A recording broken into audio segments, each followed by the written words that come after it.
romantic disappointment, I mean, is exactly what it sounds like.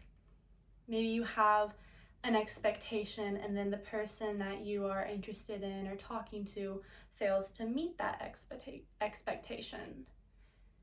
Perhaps you are actually dating and you are, like I said, like expecting things of someone, maybe expecting them to read your mind or to do XYZ, but there isn't either like rules in the relationship placed or a lack of expression of boundaries. And so these boundaries that are unspoken of are just being tra-la-la trampled on, which is no fun. No fun for either party, because who has their boundaries stepped on is going to feel hurt or disappointed, and the other person is going to wonder why there is this like withdrawal or ill response happening if it isn't addressed. And so I want to talk about this because I personally have been going through romantic disappointment, and I just want to talk about what you can do to deal with it and what I tried to do and when it's time to fully remove yourself from the situation. So I was talking to this person, right? We mainly just been texting. I moved away from like where they live, and I expressed just a couple days ago that I feel like they were not adequately responding to me and that I would feel disappointed whenever they wouldn't. And then they like deflected a little bit. They were like, oh, it's not that like I don't care or something. It's that I've just been busy. And I was like, okay, well, that's fine. Is this normally like this season that you are more busy, summer? Because he does like outside work and I know he's been working a lot more. And he was like, yeah, summer is my most busy season. Okay, but then move forward like 3 days. And I am in town, and the day prior or 2 days prior, I was like, hey, I'm going to be in town like tomorrow. And he's like, oh my gosh, yes, I want to see you. I miss you. And then I'm in town, right? And I'm there doing my stuff. He gets off work, he gets home, he gets like freshened up, and then he hits me with the, I want to see you, but also I want to play soccer. And he was like, is that cool? Can I just see you after? And I was like, that's fine. Because I have just been like holding back. I've been seeing the lack of actions pile up for a while and the disappointment pile up. I'm just trying to see like if there was any like, is this situational or is this just like how he is? And so I was like, yeah, that's fine. But in my head I was like, I mean, it's not fine. You literally, like, I'm in town. Like, I'm like closer right now. It'd be so easy to see me. And you just chose soccer over seeing me, like a pickup game. What? Makes no sense. Makes no sense at all. Like, what the heck? I'm here. I'm better than that. And so yeah, then he was like, but I'll come see you after. And then he never texted me. He didn't text me that night till like 10 p.m. Mind you, I had to drive back home afterwards. And so not only was it romantic disappointment, it was a bit of rage and sadness. Because like I knew at a certain point, I was just reading my little book in the library, and I was like, he did it again. Dang. I was really hoping this could be something. But it's not. It is not. And the thing is, like, I was holding my space and taking my time to see, like, if it was situational or if this was just how he was and how he chose to treat me and the lack of action that he would take. And it just proved itself really through that. There was more things, but this was the thing for me. And once again, I just told him I don't even know. He hasn't even responded to what I said. I just told him it was that I feel like it was inconsiderate of you to waste my time or something like that.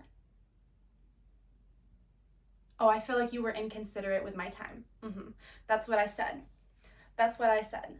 And I don't think he cares. Like, obviously he doesn't care. I knew he didn't care whenever he chose soccer over me, but I was like, maybe we'll see, because I want to see him in person. I want to talk to him in person about why I'm upset. He didn't even give me that opportunity.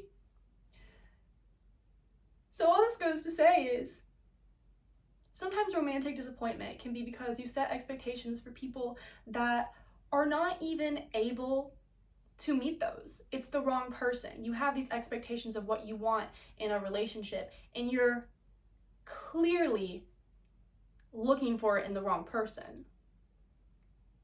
You shouldn't change your expectations for the most part. You should not change your expectations for the most part. That is not where I'm going with this.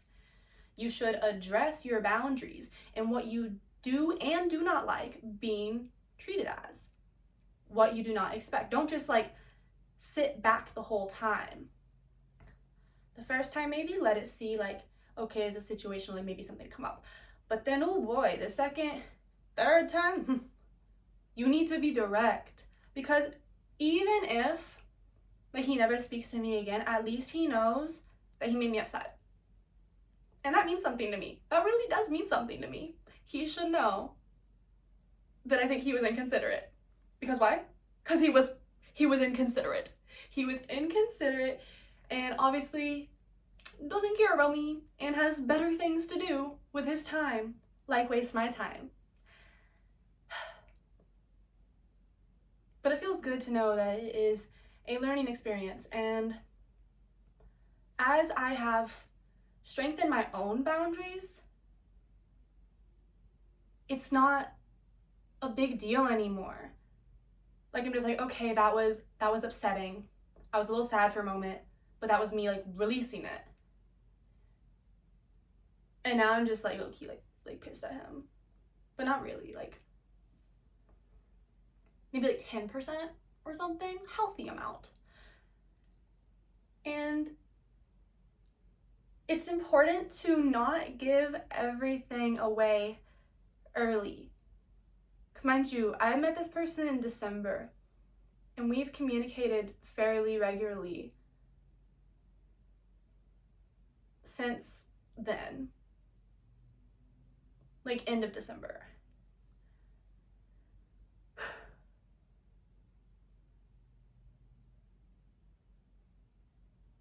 And I can feel peaceful knowing that I didn't give too much of myself to him.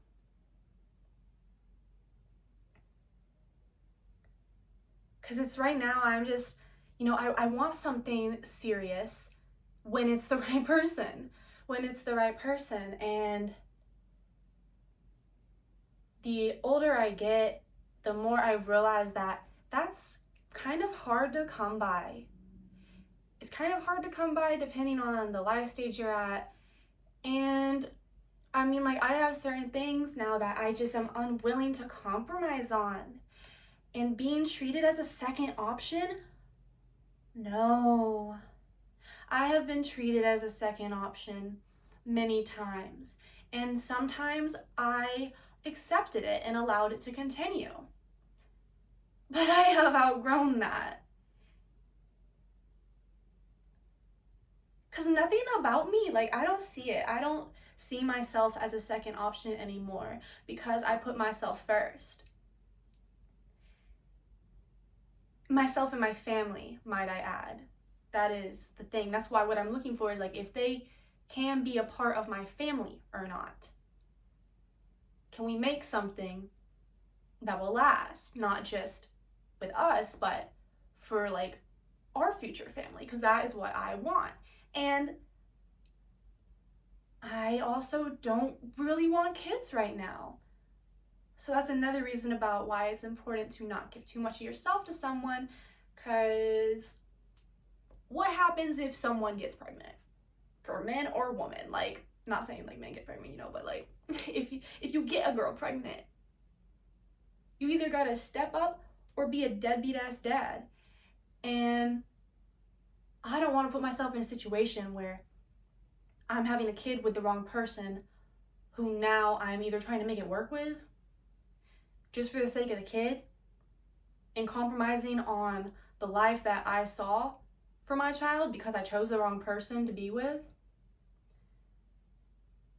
So honestly, the disappointment is lots of times protection, and it's teaching you what you will no longer accept, what you should not accept. If you are constantly being disappointed by someone and you haven't maybe tried to place boundaries, that's your own fault. Sorry, and I've been there. I've done that. But that's your own fault.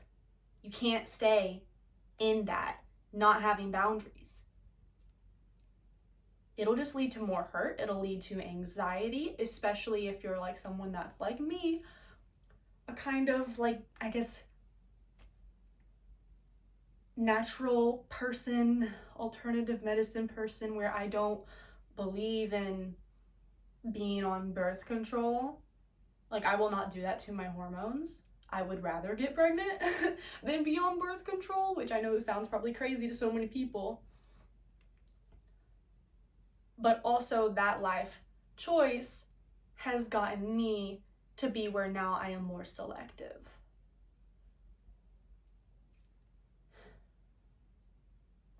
And boy, do I still have so much growing to do, so much learning to do, probably so much more disappointment to have. But it's still all worth it. Like, when you're looking at the grand just scheme of love, I guess, you have to go through disappointment. People you love disappoint you all the time, and yet you don't stop loving them. So sometimes it's not that you'd be disappointed by someone and then like you cut them off forever and that's it. No. It's oftentimes the people that you care about most that disappoint you. And that's why it can be tough, but also that's why it's important to have boundaries. And you can care for someone and see a part of them that you admire from afar without having to disappoint yourself by being with someone that you know you shouldn't be. And so, solutions to romantic disappointment. Just put focus on yourself, please. Put focus on yourself, please. You've probably been living in fantasy islands such as I have done some many a times before. And how about you just think of yourself in fantasy island? Think of yourself there. Just vibing around, doing whatever it is that you do in fantasy island of your choice. And think about who that person is, what it takes to get there. What are you doing on your day to day to become that person just vibing on fantasy island, having a good old time? And then do that. Eventually, you'll be on fantasy island like whoop, whoop, whoop. And then you'll just like turn around and there'll be the person of your dreams right there. You'd be like, all it took was for me to focus on building my life up, becoming the person that I have been looking for in others. But now that I found it with myself, it's just like it appeared out of thin air. So yeah, romantic disappointment. Why be disappointed in others whenever you could be disappointed in yourself and then actually change it? That's it. XOXO, Audrey Rose.